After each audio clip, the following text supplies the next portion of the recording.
out to be completely unreliable assholes.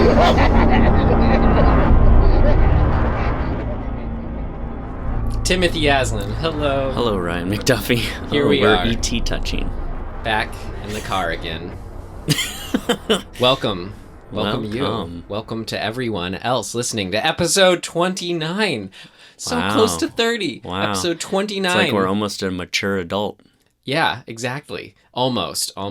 Yeah, 28, 29, you really start to feel like you're getting, a grasp of the world and who you are. And Tim, can you tell us episode 29 of what? Of this horror podcast that we like to call Dismembering Horror. It's a podcast, and there's two dudes.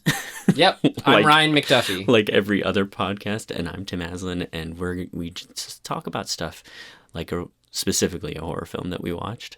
Yeah, a horror film that we wanted to see, that you ideally maybe submitted to us and wanted to hear us talk about, but we dismember it, meaning we talk about what worked for us, what did not work for us. Whoop, there goes a hand. Oh, and anything interesting or noteworthy. Lop, there goes a head.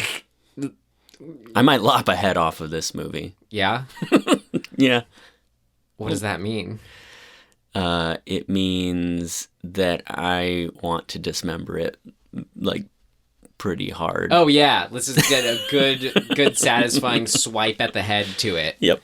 And then, because I guess what I asked you is that can mean a good or a bad thing, or both, or it can. Depends on whose head it is, I guess. I guess it actually means neither. It means you just want to get in there and just let's pick it apart, Dead and Buried. Sharpen my That's what we're watching. axe. I just said the name of it, Dead and Buried. Mm-hmm. Have you heard of it? I hope so. I don't think. I think I came across this on a list, like some, I also movies, think horror movies that you haven't seen that you should see. I may have come across it just looking at Shudder and what I wanted to watch on Shudder too, because that's where we watched it. That's where it lives. Oh yeah, and when we turned it on, I was like, I've seen this, but I realized I had only watched the opening scene. Oh, okay. And I don't know if that was because I don't know how that I came about it, but either I started it and stopped it because I thought it looked bad, which is possible, or I just didn't have time to watch it. I was like, whatever. So, but then we watched it for real, so. Yeah. Well, I've said it before. Can I say it again and then we'll get into it, what the name is? Yeah. All right. No! Yes. Okay, no, you can. no. From 1981, this week, we watched Dead and Buried. From the creators of Alien, terror brought down to Earth. They're coming! Fear so intense it will stay with you to the grave and beyond. Welcome to Potter's Bluff. Yeah, what are you doing?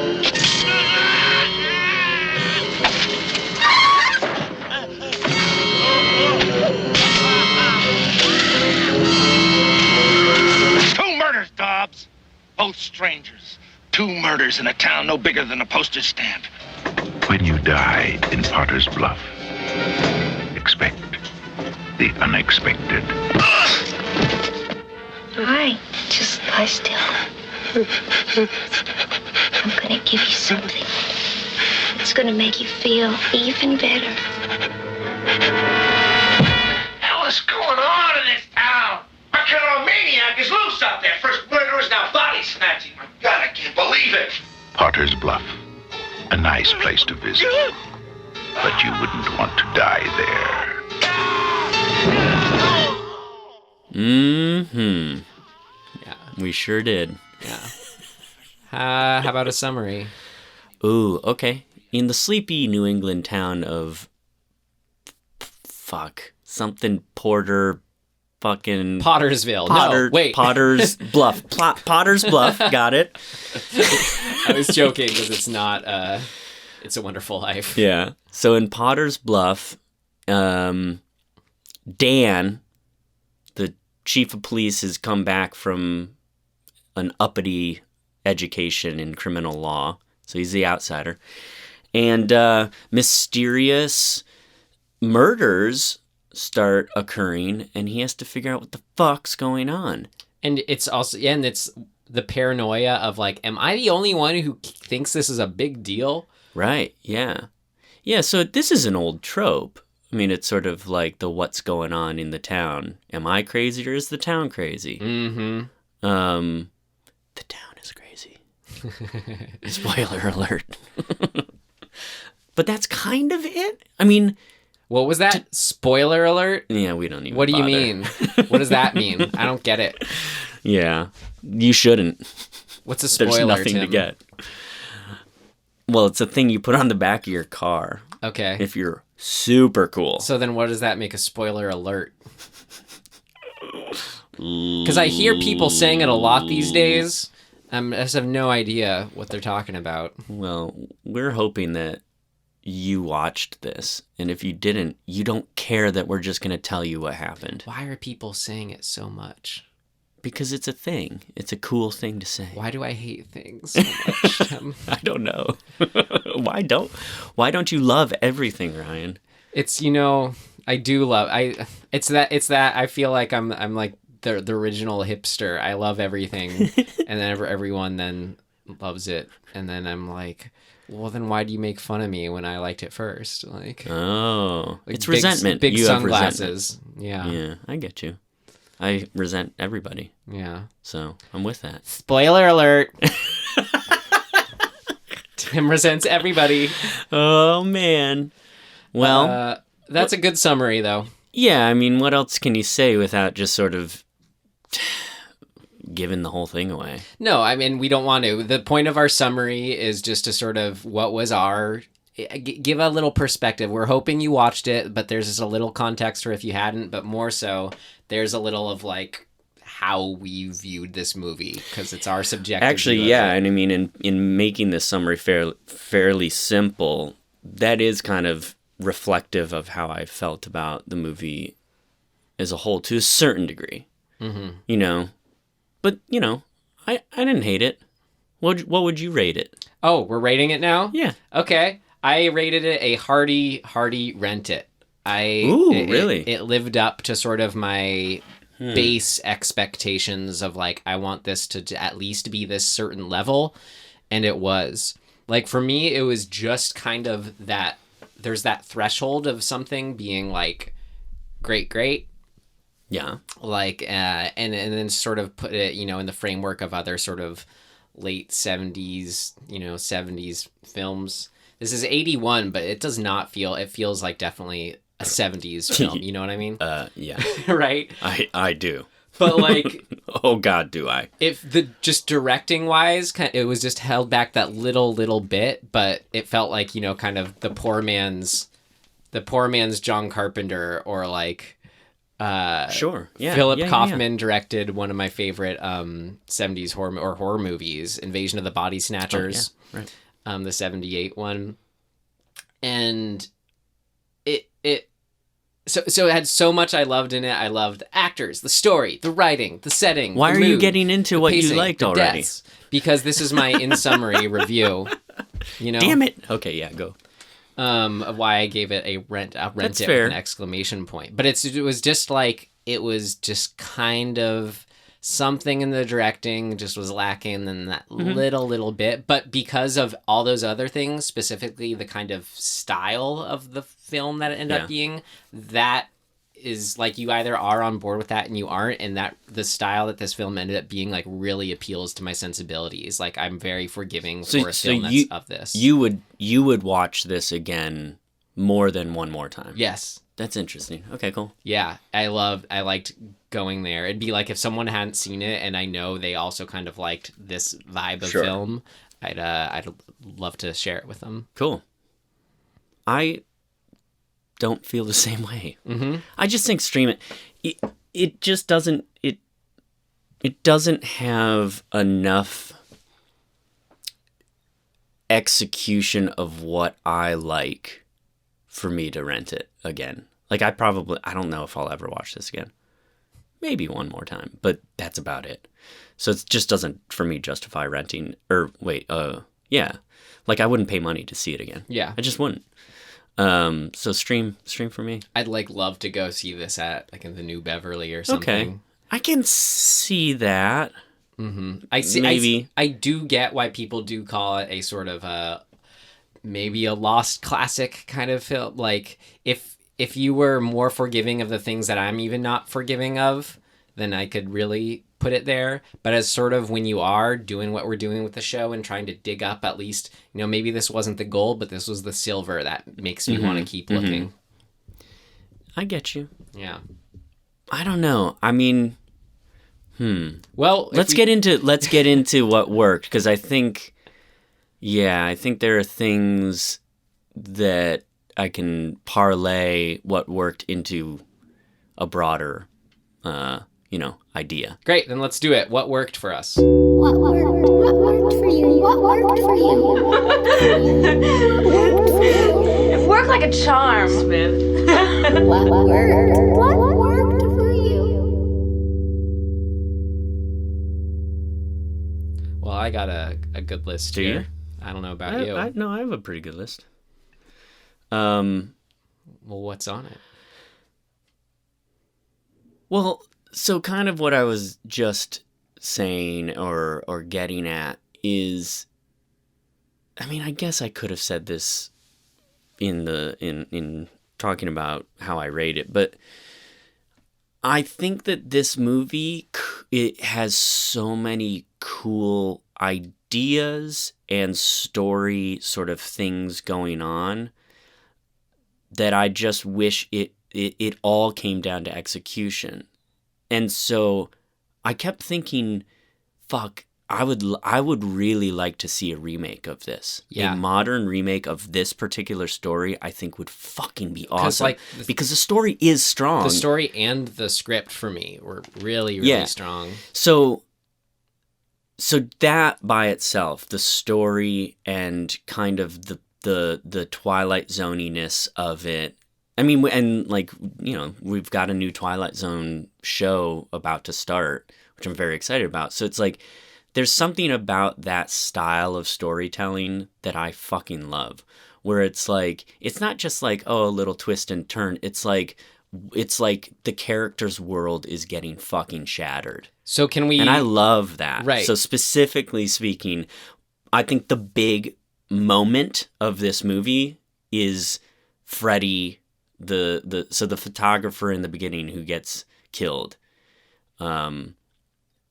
What do you think? It's about halfway through when a family pulls up and that they're there's been a number of deaths, murders already, and this family pulls up and they're like, they need gas and they need directions or whatever, and they walk in and they say, oh yeah, by the way, we need gas, where's the nearest gas station? And the waitress is like, oh hey Freddie, can you go pump them some gas? And it's the photographer turns around and he's dressed as a gas station attendant, and it's like, oh shit, what the fuck movie are we in? And also they just gave him that made up name. That's right.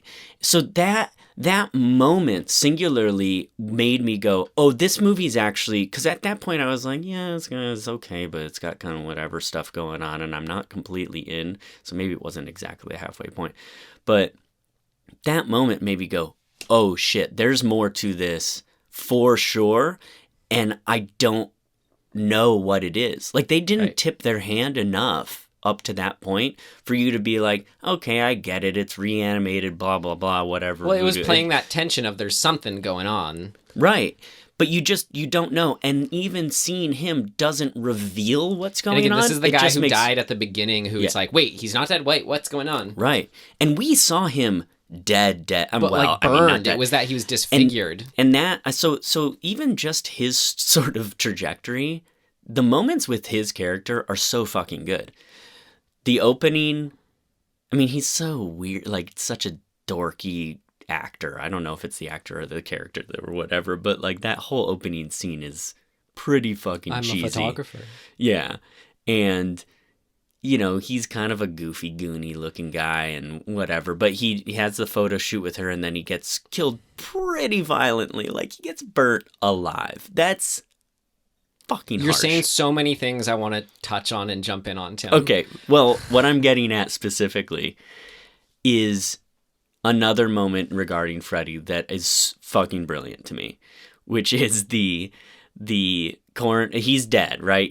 They've staged his death. The bus, his Volkswagen, Volkswagen bus, is upside down, the van, and he's in it, and the coroner is coming, and everybody's just assumed he's dead, and the close up on his like melted face, and his eyeball is all fucking whatever gone. And then he goes, and he's still alive. That is such a brilliant moment. And it's not like a new device. Like, we've seen this a bunch of times, and people still do it. I can't think of when I have, honestly. So I can, actually. CSI stole this. I'm sure CSI steals everything. I never watched CSI either. But one of the only 2 TV shows I've ever had a role in, like for real, was an episode of CSI. And I'm in the cold open, and I'm a cop. And I'm walking with Lawrence Fishburne and one of the other like CSI guys. And Lawrence Fishburne is like, "What do we got?" And I'm like, "Oh yeah, we found this body at the bottom of this ditch, and he's dead on arrival, and like whatever." And Lawrence Fishburne, or the other guy's like, "Well, did you tape off the area?" And I'm like, "Oh fuck, I'll get on it." That's it. Like, I have like 4 lines or something like that. But in that episode, the whole episode revolves around this charred body in the bottom of a ditch, like near, and there's no vehicle around. So it's like, you assume it was a car crash, but there's no vehicle. So obviously It's a homicide. Got it. So they spend all this time just kind of talking about their CSI bullshit, like what happened and who is this guy and whatever, and they're just around this charred body the whole time. At a certain point, they like go up to the body to like take a sample or whatever, and the guy comes back to life. He not back to life, but he like jolts up. He's like, "Ooh!" So in this film, that was so they've done it. It happens in 7. Which I think they were stealing more from 7 than from this, but whatever. But you're saying it still worked for you here. It's a really good device. I mean, it's a fucking, even if you kind of, I guess you can never see it coming. I didn't see it coming at all. Because why would you see it coming, right? As far as we're concerned, the guy's fucking dead. He got burnt alive. So, like, I think it's just a fun device. And it gets... I don't remember, but I don't think they do like the jump scare thing with this one where it's like a loud noise or whatever. It's just him going, "Ah!" And we're like, "Holy fuck!" Yes. He's alive! So I love all of that. There's one other thing with Freddy. Nope, that was it. That's it. So I love Freddy. I love his character arc. So you said Twilight Zone-y, and then mentioned how that the moment that you used as saying Twilight Zone-y was when, Freddy, quote unquote Freddy, we see him restored and a part of this body snatched town. Mm-hmm. So Twilight Zone-y, I think that was what one of us said while watching it, but for me, like, it was that from the beginning too. Twilight Zoning, that whole opening section where you said it was a little hokey for you, it was it wasn't for me. I was starting to win me over in the intro because I didn't know. I thought Freddy might have been our main character still. Yeah. So just his death at all. I thought maybe this woman that ended up killing him, or the group Lisa? that ended up killing him. Yeah. It's the model who happens to be on the beach with him. By the way, wouldn't you, like, if you were just out on your own, like taking some pictures, like nobody's around, and a really attractive girl just appeared and was like, "Hey, what you doing?" Wouldn't you be like, "What are you doing, weirdo? Like, why are you just hanging out here by yourself?" I would say it less. You wouldn't call her a weirdo? Yeah. That's my inner monologue. I mean, it's I like, just thought who am I as a weirdo to call her a weirdo out here by myself? I just thought it was so funny. It's like one of those times when you're like, this is kind of just for the sake of moving the story along. I don't know. People are out at the beach, like guess. whatever. So it was winning me over at the beginning, and then in the kill. But then it was that moment you described when when the body, what we thinks is dead, actually screams, where I was like so on board. And that whole intro, including just before the cop arrives and they see the body in the car, that was like, that's super Twilight Zone-y for me in the best of ways, where you kind of have this opening bookend, or the opening segment or whatever is kind of, it's just the jumping off point to the story. Yeah, it's the setting the stage thing this is an example of it really working for the benefit of the rest of the movie. Yeah. So it was that opening, like there is a mystery afoot, kind of the more drops of a mystery afoot throughout, and then the ending, which, did the final twist, Twilight Zone-y thing you want too. So that all for me is to use as a positive adjective over and over. Twilight Zone. Yeah. Twilight Zone-y, it did all that. Like the disparate character at the jumping off point. Oh, yeah, so good. Comes back. And then we're like, oh my God, why is he not disfigured anymore? Oh wait, but there's this guy who's actually, what is he called? Jack Albertson? Dobbs. So, man, I had to put his name with an exclamation point. Grandpa Bucket from Willy Wonka and the Chocolate Factory. His, character was so good in this. Like, I loved seeing him in something else. Like, I don't know what else I've seen him in, but he's such a good actor. You like his big, thick Coke bottle glasses? Yeah, exactly. But the fact that he ends up being the bad guy was kind of just the best of bad guys. Like the device of using him listening to his old records, and it's what we found out the name of it. It was Moonlight Serenade is that famous old slow, I don't think it's actually Benny Goodman. Maybe it's Benny Goodman, that song. Oh, I didn't look. I don't know. Anyways, you know it. And I remembered it from Big, the movie Big. They danced to it at the end. Yeah. But like that could have easily made his character fall into like caricature or trope so easily for me. Close, but I agree it didn't quite get there. It actually drew me into like picturing this guy as a young man who had some sort of past, that it draw, like, what they say, for every villain you want they're the good guy in their story. Right. This sort of, just by something as simple as making him like this old music and playing it over and over, it did that job for me of like, I can see him sort of as a young man with a girlfriend that didn't work out or whatever, and everything looking promising and reliving dancing. It like sounds hokey, but this was just pulled off. And I think it was solely because of his performance and his acting really sealed the deal. I think that's cool that you got that from it, because you went deeper in your imagination of who this guy was. Just on his performance, him being obsessive about putting us. When we first meet him, he's like, he says, wait for the song to finish. They're like, what an entrance. He pulls up in his car blasting his old swing music. The cops are like, what an entrance. And then obviously something important's going on, and he's like, wait, let me just finish this song out. Okay, now talk to me. Yeah, I get you. That's cool. Mm-hmm.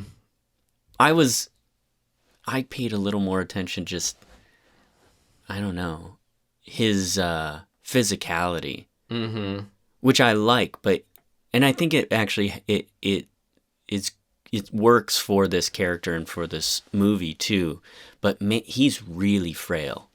Like I could feel that there are a couple moments where like other people help him to move, like when he's looking at the body in the opening, like he is helped down to the ground to like look into the van, like, and it didn't feel like necessarily a character choice. It just felt like this actor's real fucking old at this point and frail. It worked for me as but it works. The character, because it was like there's something to when you have someone whose profession or whatever is very hand-eye coordinated, or like very like you're good at it because you do it over and over again, like for your whole life, where it's like, what is that example? There's some like Pixar movie, I want to say, or maybe it was, it's in Toy Story 2 when we see there's like the old man who like restores Woody.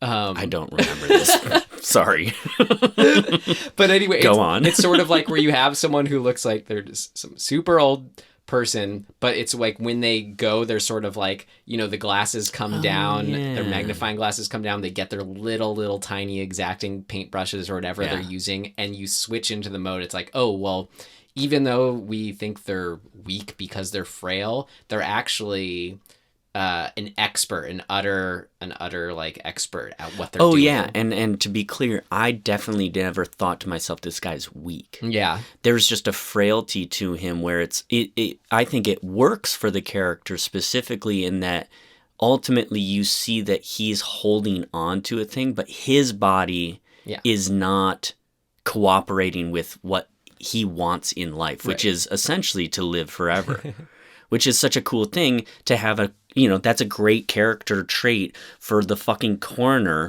to want to preserve life so strongly to the point that he'll do voodoo. He said, I make them look better than ever kind of thing. And you're Dude, like, I have the quote, one of the better quotes I think of his is, "A cosmologist gives birth. I make souvenirs." It's so good. So, there's definitely good shit in here. Mm-hmm. I love all the deaths and in particular, the effects of the deaths, which it was Stan Winston, who was sort of obviously like renowned as when you had the arm chopped off at the front of the car.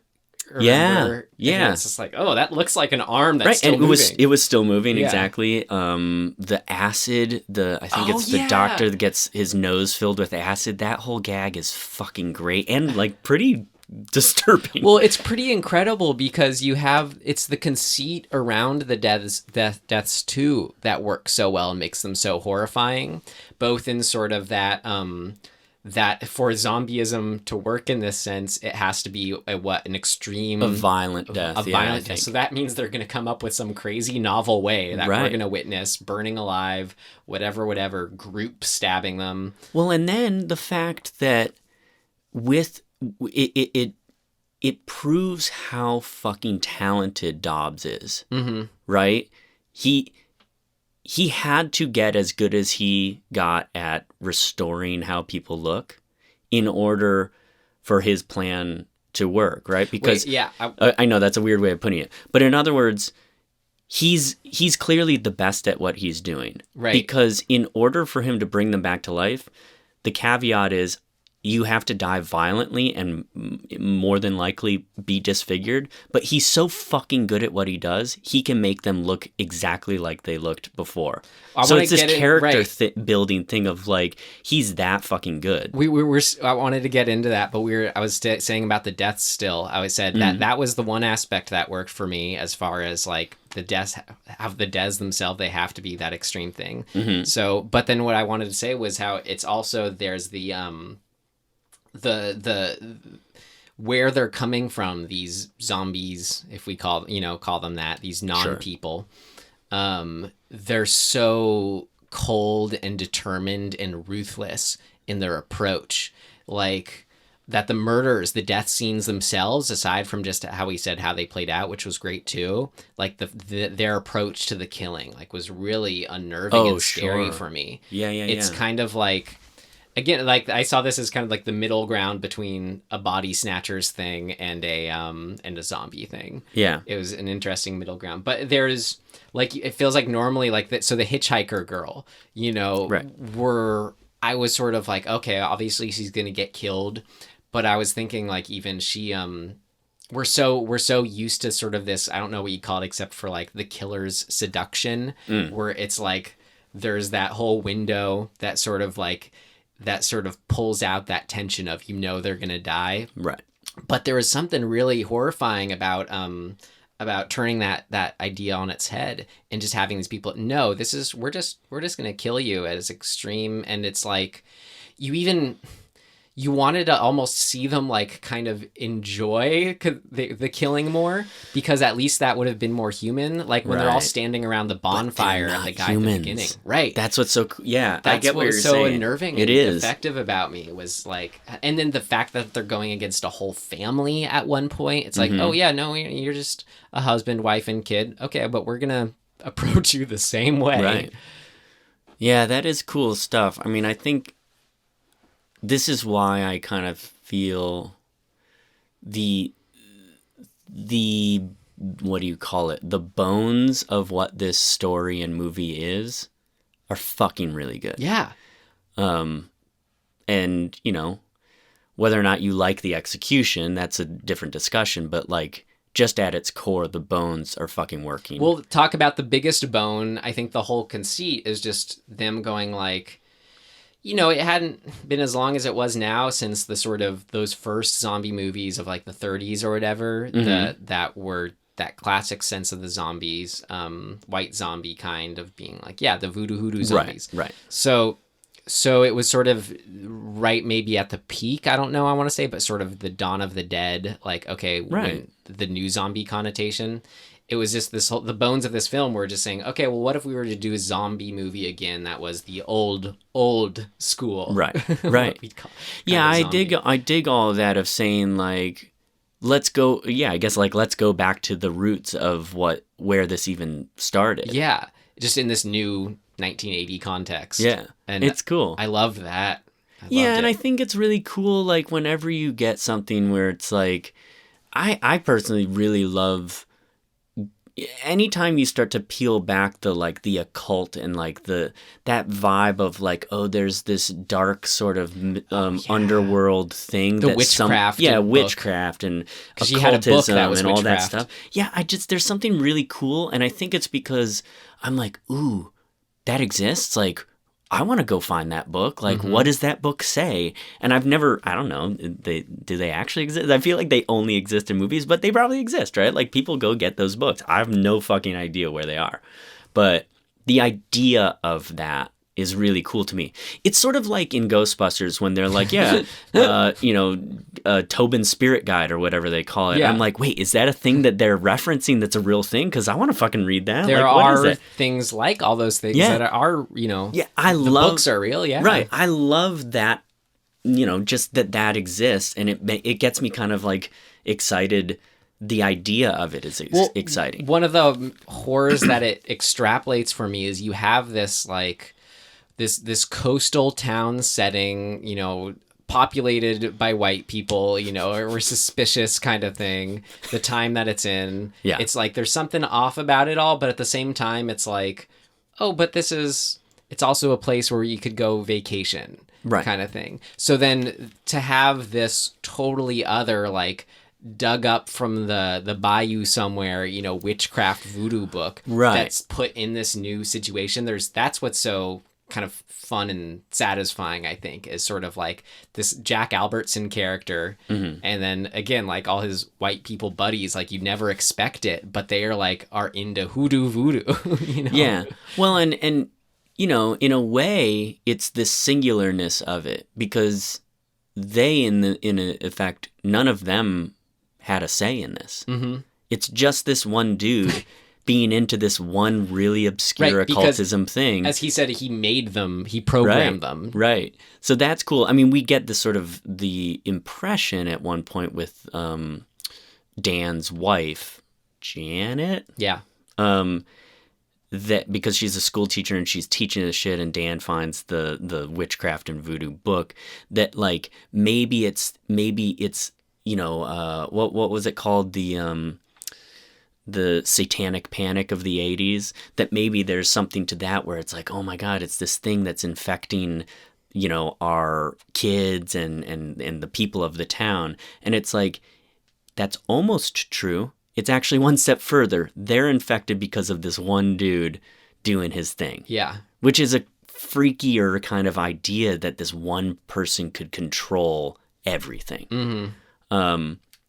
So I think we should let's shift a little bit into, since there is a main character of this movie that we have not mentioned at all. Like Dan, like how did you feel about Dan as a protagonist?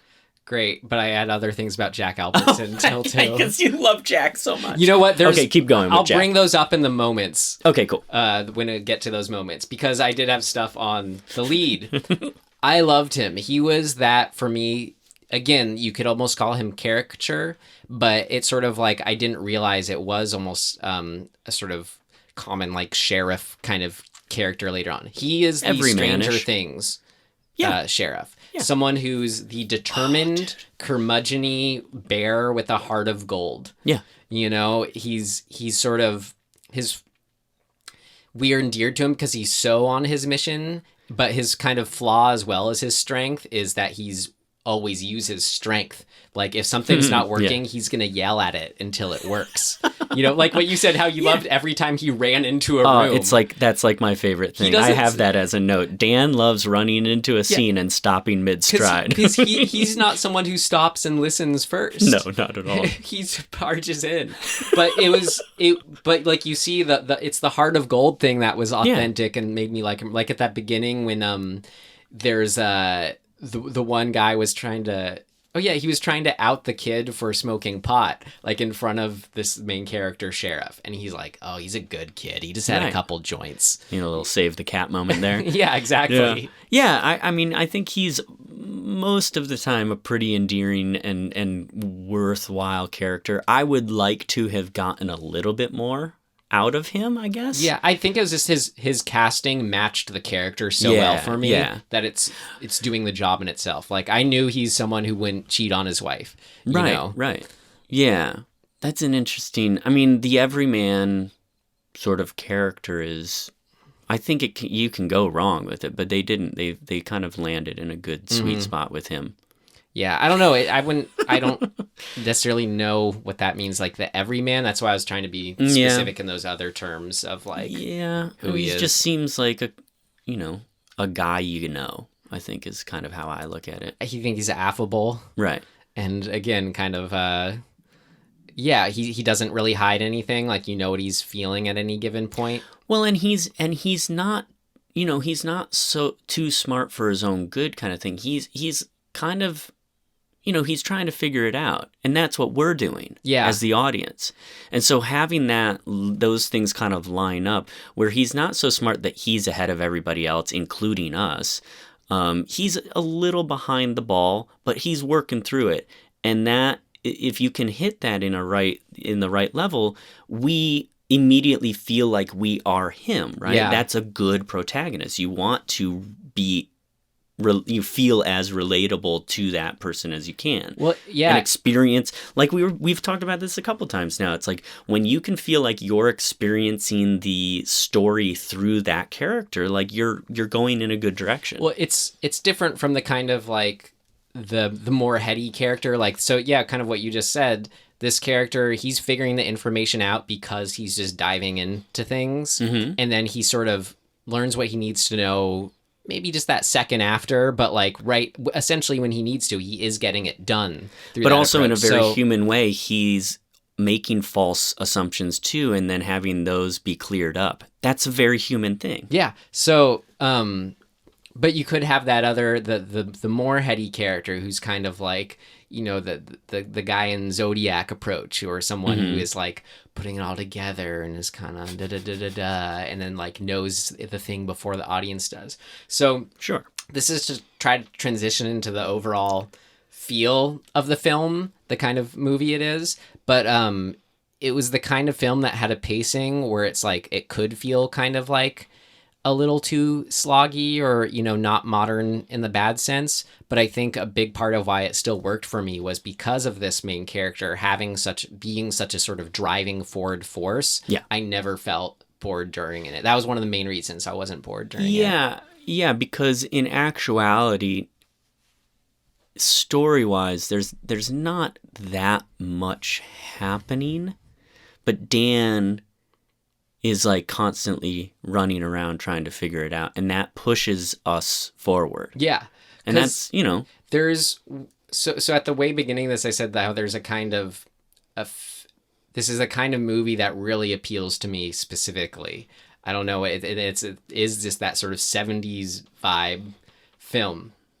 And a big part of that is the pacing. I love it that it's like, I don't know, I mean, I sound like the older person complaining about how it was. I wasn't even alive in the 70s. But like nowadays movies, there's so many that are just, it's just like it's go. It's like there's never any room to breathe. You know what I mean by that? I said this to a guy the other day who was like, I was talking about this podcast, and he was like, well, what's your favorite, like, what's a horror movie that I should watch?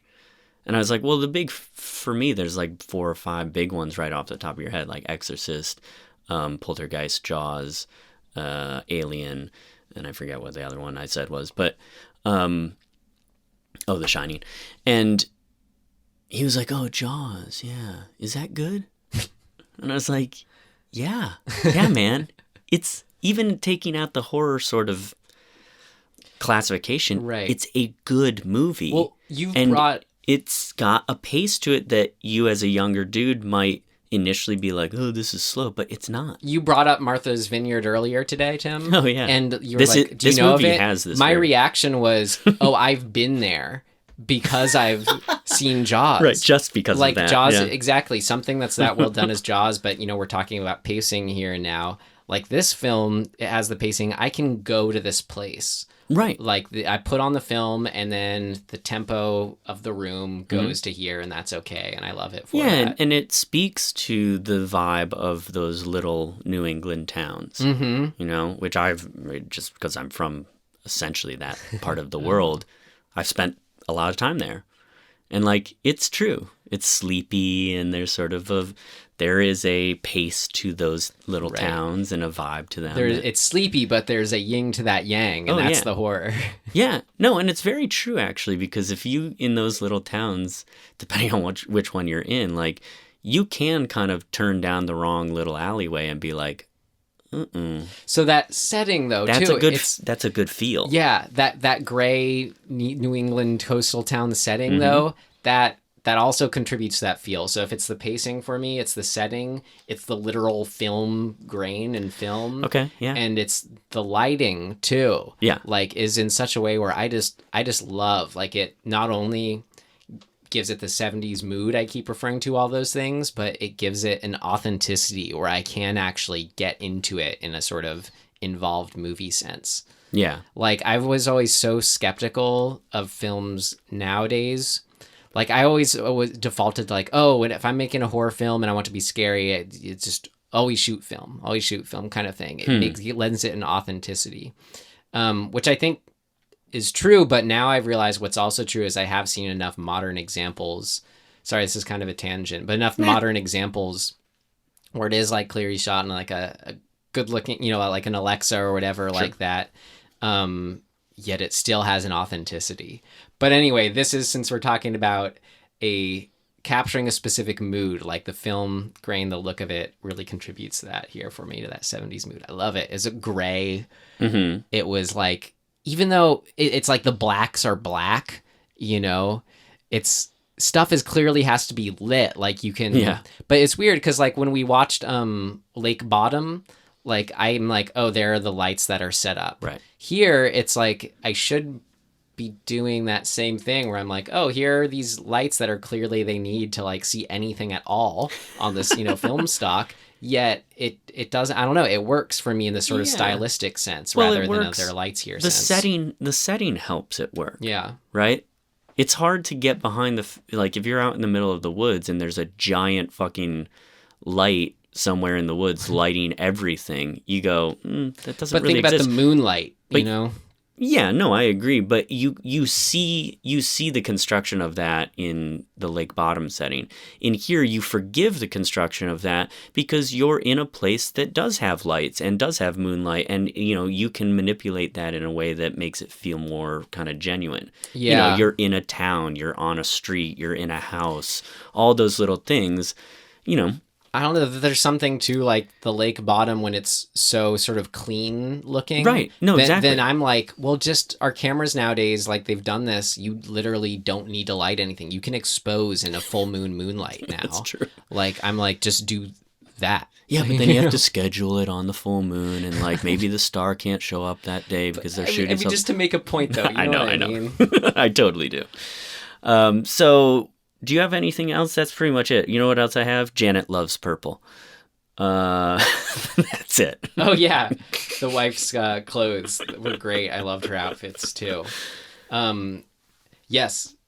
So back to Jack Albertson. What was his name? Dobbs.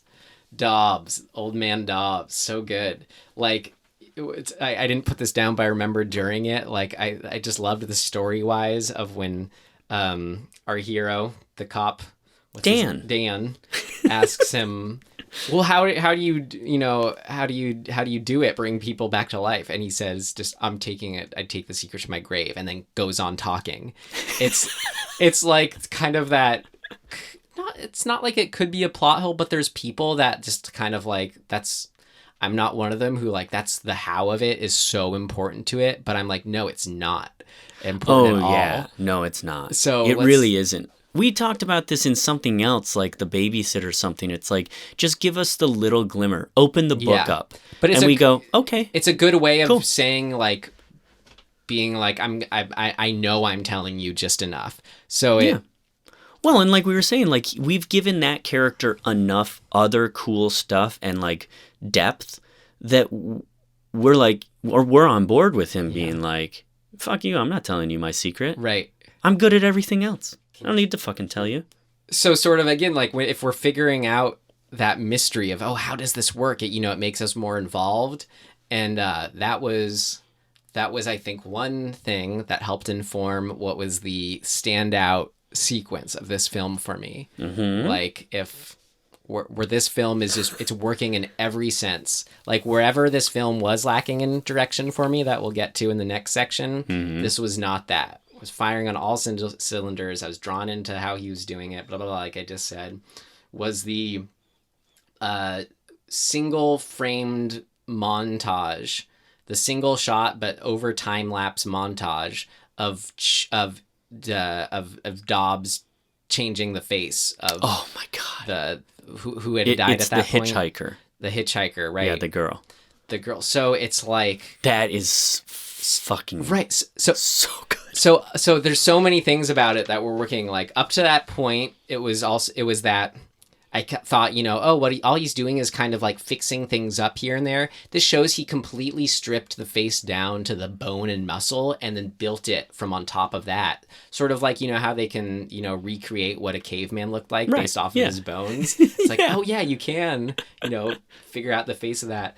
It was just again, the direction was so brilliant here. The fact that it was all that one shot, but it was the sound design too, where it was, you had a moodiness and you had that sort of refrain of Moonlight Serenade coming in, which worked for me in that sort of the best of a movie senses, or in the best of a movie when it's like they reuse a song to like a really, really effective means. This was right up there with one of those. Yeah. You just hear da, da, da, da, creep in and come back out. Yep. And it just sort of drew all this like, how is he's glamorizing it? Like, I don't know, it played off of his insanity. I don't know, it was so good. I agree. It's amazing. It's almost as amazing as the syringe to the eyeball. Oh my god! Thank you for mentioning that again. I forgot. The deaths are so good. Well, that was like, but yeah. Jesus, that moment, the syringe to the eyeball, it was like, I thought that was truly terrifying. You have the beautiful woman nurse who we've been seduced by at the beginning too, like identifying with that guy and having requisite boobies, right. So she comes in dressed as the nurse, and I thought, oh god, she's gonna like inject him with something, and it was so. Well, she does. Yeah, she does. Right. Well, but it's so scary. Like, I was feeling him when I was wanting him to live. To like, he was just about to tell the police officer, or Dan, our hero, like, what had happened. But no, she gets him. So you had that suspense of like, I really wanted him to live, and then I thought it was going to be in this sort of undercut way, and then, as you said, just stabs him in the eye. Yep. The syringe. And they do not like shy away from this. It's just like right in. This is Stan Winston at his best, right? I mean, like, he designed these. Did Stan Winston work on this? Yeah, I said that earlier. Oh, cool. Yeah. He was the shit. I mean, he's so fucking good at what he did. That's awesome. I have a weird anecdote. I don't know if it's worth telling, but like, I can make it really short. I auditioned for a commercial, and part of the commercial was getting like prosthetic facial stuff put on. So they sent me to Stan Winston Studios to measure my face. And like, I walked through his studio. It was the most fucking like, there are full-size figurines of all of the creatures he's ever made. And then I go into the back, and I'm walking through the actual like factory where they're fabricating Where stuff. dreams are made. And I'm looking at like them fabricating guns and armor and like monster pieces and robots and all this shit. It was so fucking cool. And then just coincidentally, like 2 days later, he died. Oh, wow. So I guess I might have killed him by accident. I don't know. No, I didn't. But I was really bummed because I was like, holy shit, I just had this awesome experience. And then that guy died. What a bummer. Well, he did a great eye stab there. He was amazing. It was so there were the little things like, I was sort of alluding to why I wasn't bored during this, what kept me going. And in addition to all these other things we said, one of them was just the little kind of like story plotting progression elements, like just the little sort of things that you're putting together as it go along. Like, oh, he has to develop the film. Okay, what's going to be on the film? Right. Yeah. Like just little things like that. The arm, once he brings in the bits of the arm that was severed and gets the sort of tidbit about that. What did he, when you do a test on? Yeah, testing, just to test if it was skin cells and then like the age of them, I think was the thing. It got scienced it. They had to science the arm. And that particles. The cells were 4 months old and not just dead. So just all those things that like you kind of associate being almost in a good book, that Definitely. You want in a movie. Yep. Yeah, I mean, yes, there is a really good undercurrent of like the detective, piecing together the mystery, like the clues and such. So that I love that. That's sort of in broad sense, I put this all under good. It's just a good story. Yeah, exactly. So I just needed to point out that it was in those. The little what you think of as story senses in the sort of smallest micro sense. The last thing I have to mention, because this was interesting, it went from things what didn't work to things of note to what worked. Cool. It was how the zombies, calling them zombies, they popped up en masse out of nowhere. I know. It was like on the beach and in the house were the two moments where it's like this. So they're it seems like they really are. We get a sense of the whole beach. This guy, our guy and the woman, the model photographer on the beach, and then like as soon as she attacks him or no, someone else attacks him, it's like literally 50 people appear. And it made me go like, did they come out of the ground? Sure. Or like... That's interesting. It does give you that feel, even though they don't need to say one way or the other, but it does. They literally appeared out of nowhere. That's cool. But it was just so funny, and this is what worked for me, is just because I loved it so much, imagine like during this whole sequence you think you're alone, and then you just sort of... the camera moves somewhere else and you see like all 50 of these people just like hiding behind logs and rocks, just like waiting to pop up. That would be amazing. And then same in the house. You can imagine this family sneaking into a house. And then meanwhile, there's these same 50 people like tiptoeing along, like just out of sight, like behind everything, all like the corners and walls and furniture. Like, it's like, cause that's what it must have looked like in the reality of this film. Yeah. There's so many people appeared out of nowhere. Yeah. Even in the reality of them filming it, it's like, okay, everybody get behind the camera. And so to wrap back around real quick, Twilight Zone-y intro, the outro too, that final twist. The best. So good. Yeah, and I mean, we didn't even really mention Dan's whole sort of struggle with his wife, and like the film that he develops, he sees that he thinks she's cheated on him. There's kind of a double bump twist of like, not only did he discover that she's one of them, which is horrible, but that she was cheating on him, which is also a bummer. And then, just kidding, she wasn't cheating on him. It was him, and he's one of them. So like, there's this sandwich of just like, oh shit, and delivered in such a way where was so cool to see it on this black and white film that they're projecting. Yeah, like oh god, there was something really effective and nerving about the look of the film. It's kind of a Super 8 thing going on. Him seeing his wife just as a non-person, like sleeping with these other non-people, like in this film. But I mean, that's the ending twist, but I meant the final twist of him he's one. Yeah, well, that's what I mean. It's sort of like you start these dominoes. He's one of them, and it keeps each domino is like, oh, that's bad. Oh, that's worse. Oh, that's really bad. That's fucking really bad. And then you think it's over, and it's like, also, by the way, Dan, you're one of them. So kill yourself. I have to mention this, Tim. So I love that final twist so much. Moment. But I think I could have loved it that much more had you not called it the moment before it happened. What did I say? You say, it's him or something like that. Like, He's one of them. I love the way you react when watching these films, gets me so into it. But I'm sorry I had to bring up, like, sometimes when watching it, if it's a literal, you're guessing an element. Like, I was so into this movie. Like, I ruined it for I did you. not see it coming. Like, I could have, you made me see me standing up going, oh, but then as soon as you said it, I'm like, oh, well, yeah. Sorry, dude. I'll keep my mouth shut.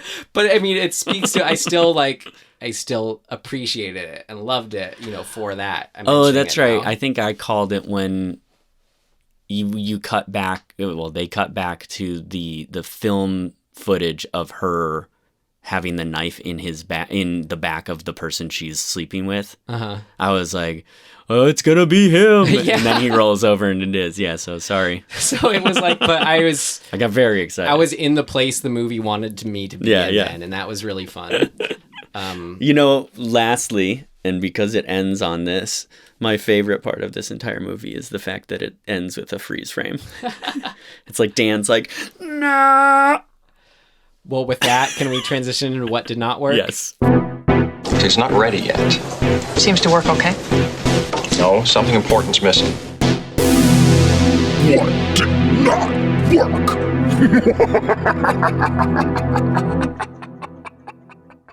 Well, I have the end freeze frame. Amazing. I just have a real soft spot for freeze frames. I do. They're so stupid. It could grow up. See, that was the thing. It was like, this movie wasn't as bad as the kind of like, I'm loving it because it's stupid and freeze frame like I have done in the past. Sometimes it works too. I mean, Rocky, like. Sure, yeah. But yeah, when I said at the beginning, this felt like the level of direction was more like poor man's John Carpenter, Philip Kaufman. Yeah.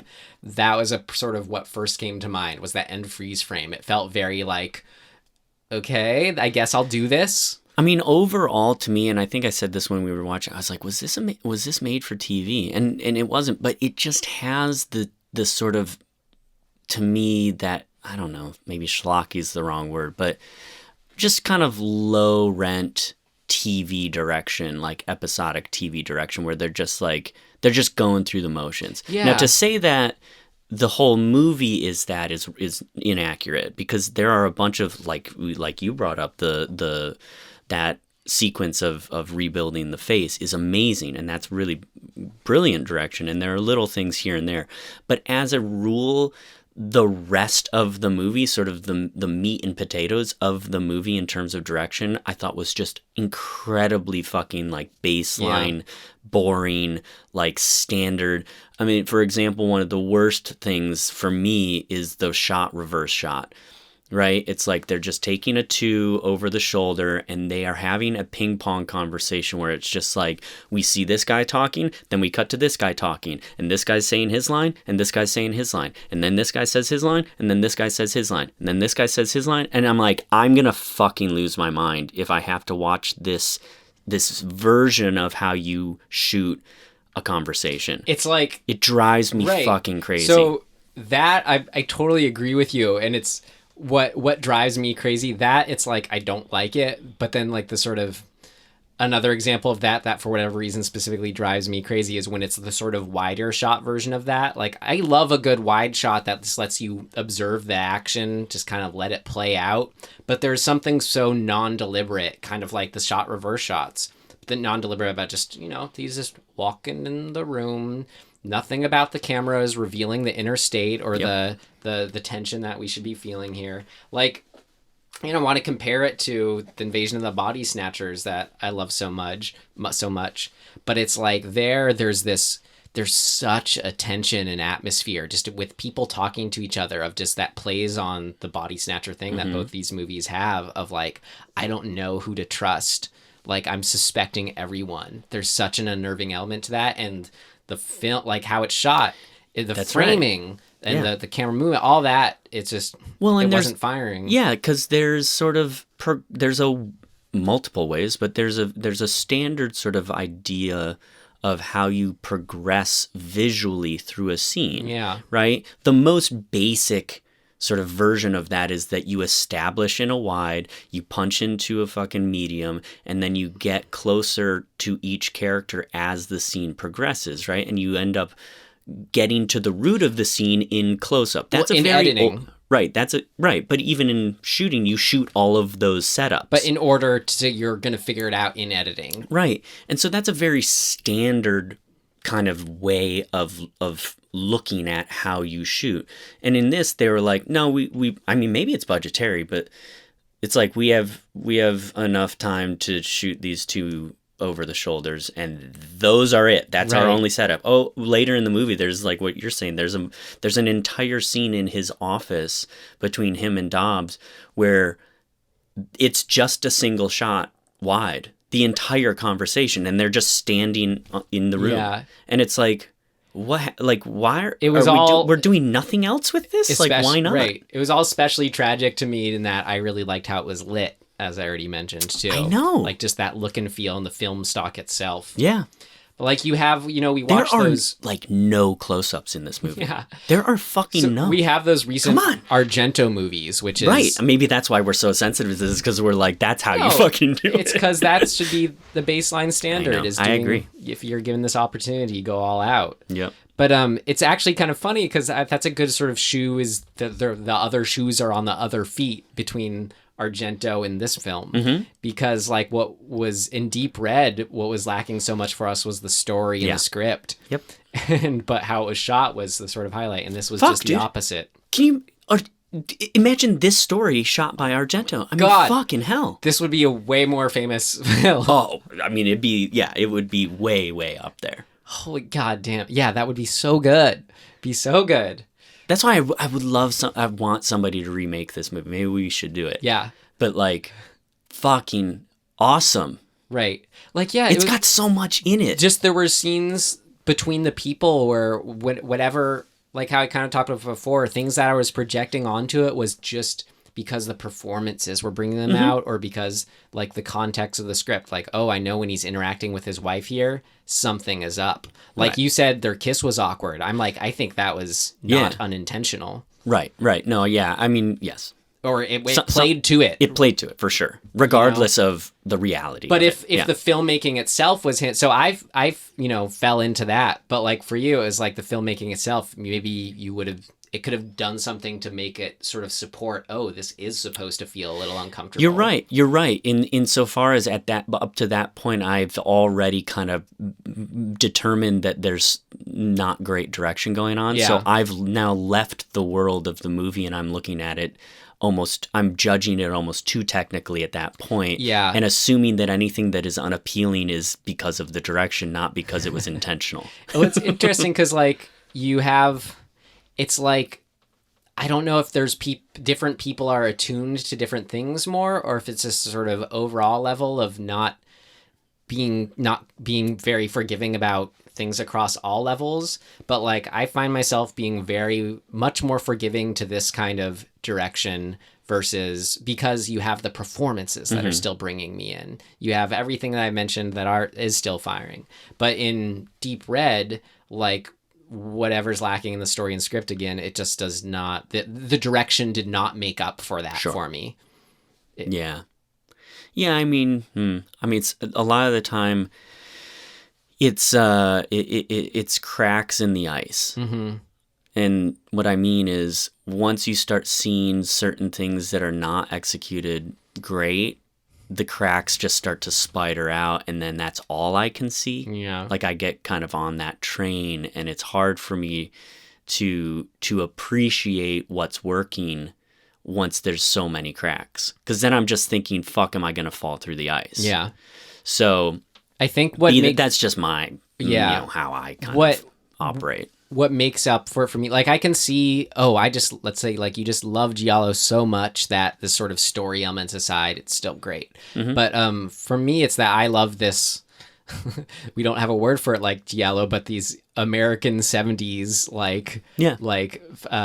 shot on film, like horror film, tension film. Yeah. I love that in itself, so I could still get in on board. Yeah. I really didn't have anything else what didn't work. I'm sure you do. The only thing, there's two kind of little things that are just, I guess, technical. I guess they are literally technical. There was weird dubbing on a couple scenes. Oh, yeah. I just was like, why? I don't know. There's obviously a reason. I'm so glad it wasn't all dubbed because there were some good performances. It was mainly the scene with the family going into the house. That whole thing is dubbed, and I just it's bad. Maybe they were just using a generator on set. I mean, yeah, something must have happened. The sound just got fucked on that, and they had to redo it. They had to ADR all this, and then this is the other thing that felt TV, made for TV, or just episodic low rent TV of the era, where it's like the music at times is sort of like leading the tone of the story. It's almost the effect of like when somebody's going up a set of stairs, it's like dun dun dun dun dun dun dun dun dun dun. Like there was a vibe of that in some of the scoring that I just was like, I wish it was just score it better. But then having said that, the main theme of the score, not the song that you're talking about, is really cool. So, I don't know. Yeah. I think that's a kind of an editing choice that they were like, oh, we need to enhance this scene by like push the scene with the scoring a little bit. I don't think it's so much an editing choice, but it's reflective of when there's something lacking in the direction that the music has to do more lifting. That sometimes, yeah, that's a better way of putting it. But no, it's more specifically that when it has to lift something and there's so little to be lifting from. Like it's the difference between, this is the example I always use for this. It's the difference between John Williams scoring the original Star Wars trilogy and John Williams scoring like, the prequel trilogy, where it's just like, the original films gave you a moment of Luke going off and just looking at the sunset. Mm-hmm. And think about all that you can draw from that you then put into the music. But there is like, the prequels are emblematic of those moments being non-existent. Yeah, empty. Mm-hmm. You know what we call that in the industry? Trying to shine shit. Because you can't. Yep. So that's it. That's all I got. Great. Actually, sorry. Cut you off. Did you feel, this is only, I'm mixed about this, but did you feel that the staging of the finale where Dobbs is in his office and then there's all of these projectors that are sort of artistically put around felt a little overdone? Not at this point. Okay. I mean, look at who this guy is. I couldn't decide how I felt about it. I just thought it was so cool visually. It was he, very snaps cool visually. His fingers and they all come up. But there was a part of me that was like, but why? No, it felt so true to his kind of obsessive character. It did for you? Okay. Him and Dobbs felt like... yeah, no, I get it. That, yeah. Dobbs and main dude Dan felt like opposite sides of the same coin for me. Sure. They were the perfect sort of villain hero, contrast. Okay. And Dobbs meaning if Dan is someone who obsesses over things in such a way where he's just all force forward, Dobbs is someone who obsesses over things in such a way where he takes a lot of time and deliberation to then do big things based on that, including meticulously setting up and testing projectors. Like I totally buy his character doing. Okay, cool. Yeah, I'm with that. All right, let's go on. Things of note. Things of note! This should be interesting. I have 4 things of note. The only super obvious one, just to get out of the way, there's nothing really to say about it. It's cool. It's the Alien story team of Dan O'Bannon and Ronald Shusett. So did you dig deeper into that? No, I mean, I just know that's their other big credit. So what I discovered is that Dan O'Bannon basically said, I want my name taken off of this. Because he said that ultimately not a single word of what he wrote was put into the final script. Whoa. But you can tell how well the story is kind of extrapolated. He said that the only thing that's sort of still in there is like notes that they had discussed. But even in his notes on the script that he had worked on, he's like, none of my shit ended up in the final movie. Weird. Why? I don't know. I don't know if they had some sort of strained thing or that, like, whatever. I have no idea. Who took over? It was the other dude. Ronald Shusett? Yeah. Yeah. So, according to O'Bannon, basically, Shusett just did his own thing. I wonder if he was going through, like, Dan O'Bannon's getting all the credit for Alien. I worked on it, too. I gotta... Maybe. I mean, they certainly took advantage of Dan O'Bannon's name being attached to it, because when they promoted it, they were like, from the creators of Alien. So I don't know. I mean, maybe that's just some sort of interpersonal thing that was going on. Who knows? What else you got? I think this is really interesting because of how sort of well received this was by at least a certain amount of people. And I think to the testament of how good of a story this is, it was post-film turned into a novel. Yeah, great. I could see it working as that. So that's cool, man. It's like there's enough meat, like we've been discussing, to be like, no, this would be a really fucking good book. Right. And I bet the novel is fucking good. They could probably expand on a lot of these ideas, and whoever wrote it. The characters' heads more, which then is really a trip when they aren't people at the end. Yeah. So that seems pretty fucking wild to me. I kind of want to read it. Programmed people. Remember in the opening town, I was like, where is this? Where is this set? Is it like Pacific Northwest, or like, is it New England or whatever? It was Mendocino. Okay. So they just found a town in Mendocino that felt East Coasty for some of those exteriors. Got it. So that's cool. Mendocino, of course. Yeah. The last one I have is they were specifically doing a bit of homage, like trying to, or attempting to homage to the EC Comics, like aesthetic. And once I read that, I was like, oh yeah. That makes sense with the part is like when it's the burned body screaming still alive. Yes, totally. Exactly. Yeah, so I think that's cool. That's all I got.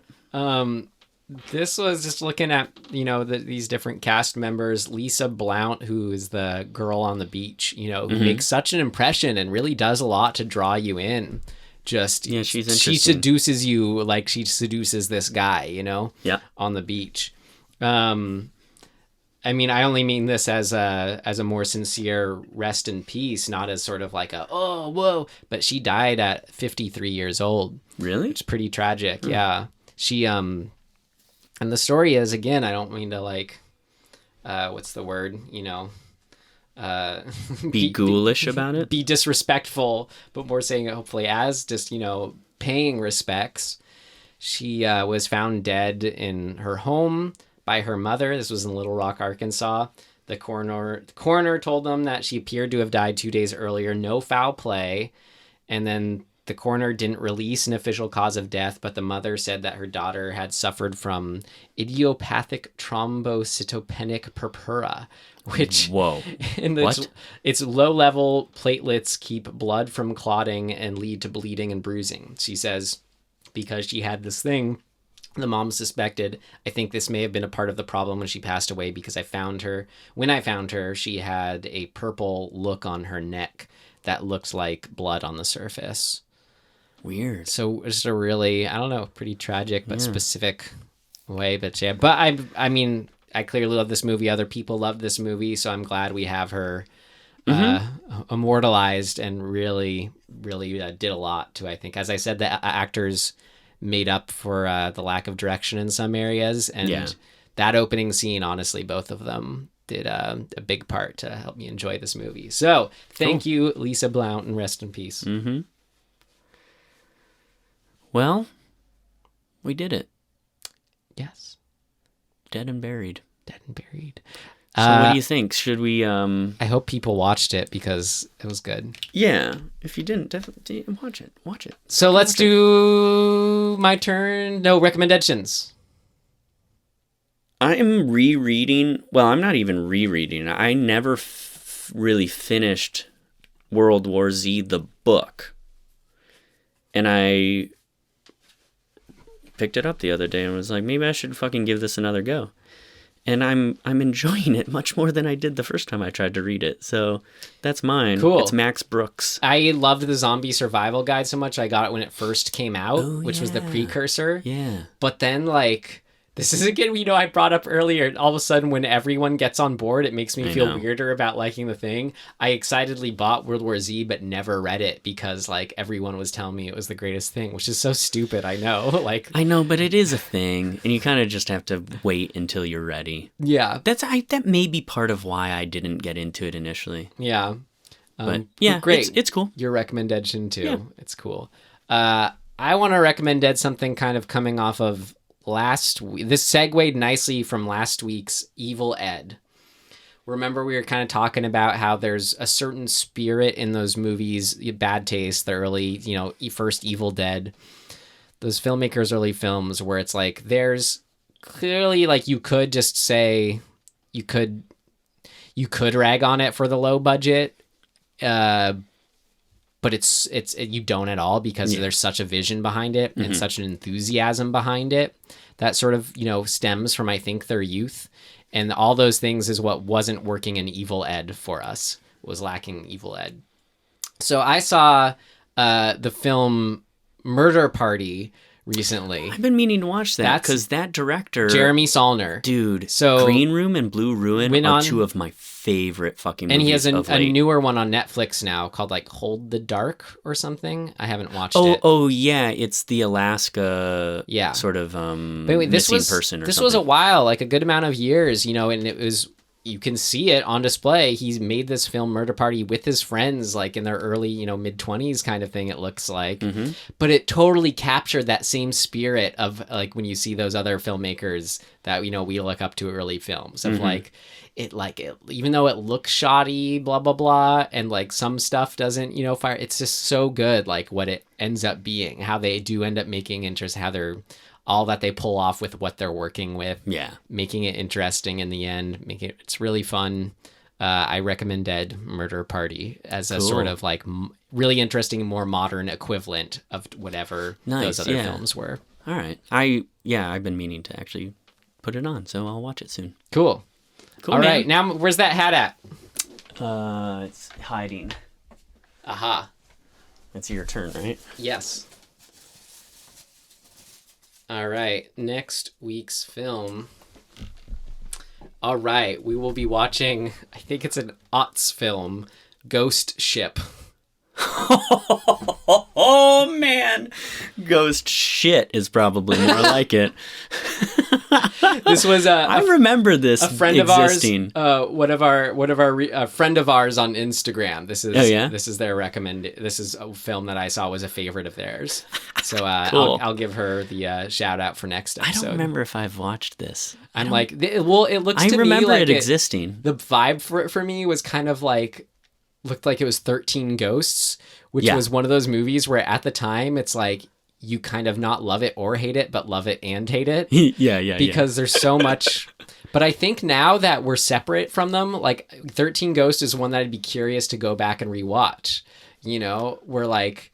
Because you love Matthew Lillard? Well, yeah, and Matthew Lillard, Tony Shalhoub, Shannon Elizabeth. That's true. They're all in it. You have the ghosts are just so cool in that movie. And like the practical design and the kills, like how much of it is that but then like I guess it's where it's at the time where it's like where we go, oh, it's just one of these other like, just crappy kind of Hollywood, blah, blah, blah. Well, that's going to be I think that's what we'll find either working or not working with Ghost Ship is like, how Hollywood is it?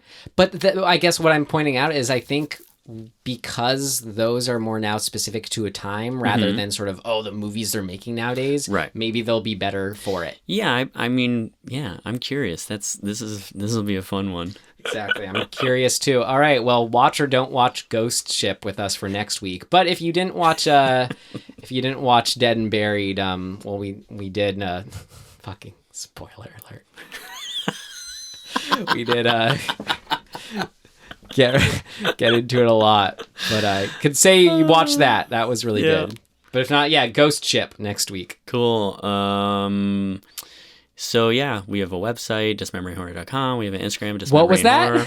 Yeah, you know all these things. We don't need to say it. DismemberingHorror.com. Say it loud, say it proud. We worked real hard on that website. Fuck yeah. Get to all our old episodes there. We're on the iTunes. We're on the Jiggle. We're on it all. Check it out.